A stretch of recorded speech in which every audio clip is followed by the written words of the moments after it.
Good morning, welcome to my channel Tishani Shakhari. তো এটা আমার প্রথম ব্লগ। আশা রাখছি তোমরা আমার পাশে থাকবে। আজ হচ্ছে আগস্ট মাসের 19 তারিখ বুধবার।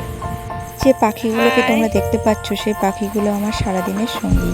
আমি তাড়াতাড়ি রান্না বসিয়ে দিয়েছি কারণ আমার বড় মেয়ে স্কুলে যাবে। আজকে দুপুরবেলায় একটা জন্মদিনের নিমন্ত্রণ আছে, সেই জন্য বেশি কিছু রান্না করব না। আজকে ভাত, ডাল আর আলু ভাজা করব। বলতে ভুলে গিয়েছিলাম যে ডালটা টক ডাল হবে আমড়া দিয়ে। তো তোমরা সাথে থাকো আর দেখতে থাকো আমি সারাদিনে কি কি করি।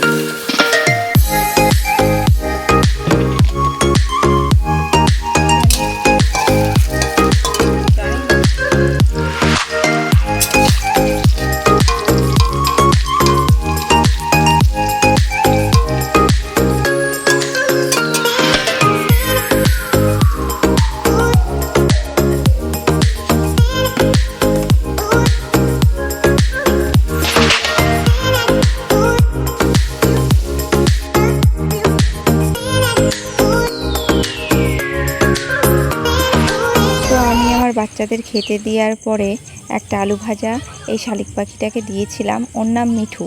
তো ওর মা এসে মানে মিঠুর মা এসে ওর কাছ থেকে আলু ভাজাটা নিয়ে যায়। তারপর আমি আমার বড় মেয়ের টিফিনটা গুছিয়ে দিয়েছি। টিফিনে দিয়েছিলাম আপেল, তো ও সেটা নিয়ে স্কুলে চলে গেল। পর আমার ছোট মেয়েকে স্নান করিয়ে দিলাম, ও ফ্রেশ হয়ে গেল। তারপর আমাদের আজকে একটা পার্সেল আসার কথা, মানে এই পুচকি বুড়ির আজকে একটা শাড়ি আসবে, সেটাই ও আনতে যাচ্ছে রাস্তায়। খুব এক্সাইটেড, খুব আনন্দিত। ওর পার্সেলটা কবে আসবে সেটা ও জানার কয়েকদিন ধরে চেষ্টা করছিল যে মা কবে আসবে কবে আসবে। তো আজকেই আসছে ওর পার্সেলটা। তো ও হাতে পেয়ে খুব খুশি। তোমাদের আমি পরে দেখাচ্ছি যে ওর পার্সেলে আজকে কি আছে।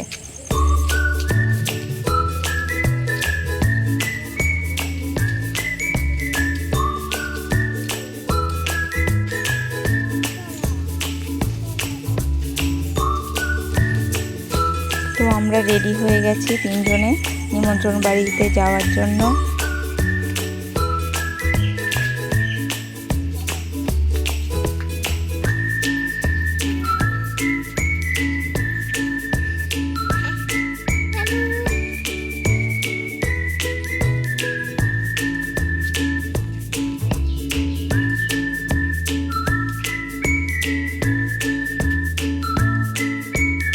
এই যে সেই বার্থডে গার্ল যার জন্মদিনে আমরা এসেছি। ওরাও একটু দাঁড়িয়ে ছবি তুলে নিল। তারপরে আমরা খেতে বসে পড়েছি। মেনুতে ছিল লেবু, আলুর চিপস, সাদা ভাত, মুগ ডাল, পটল চিংড়ি আর রুই মাছ, চিকেন, চাটনি, পাঁপড়, মিষ্টি আর লাস্টে ছিল আইসক্রিম, ক্যান্ডিও ছিল। আমাদের খাওয়া হয়ে গেছে, তো আমরা বাড়ির উদ্দেশ্যে বেরিয়ে পড়েছি। আর এই দেখো ছোটটা আমার, ওকে শুনু বলে ডাকি, তো শুনু আইসক্রিম চাটতে বাড়ি যাচ্ছে। আজকের ভিডিওটা তোমাদের কেমন লাগলো অবশ্যই কমেন্ট করে জানিও। আর বাড়ি গিয়ে আমি আইসক্রিমটা খেয়েছিলাম, যদিও আইসক্রিমটা গলে গেছিলো, তারপরেও কি আর করা যাবে। তো তোমাদের সাথে দেখা হচ্ছে নেক্সট ভিডিওতে। টাটা।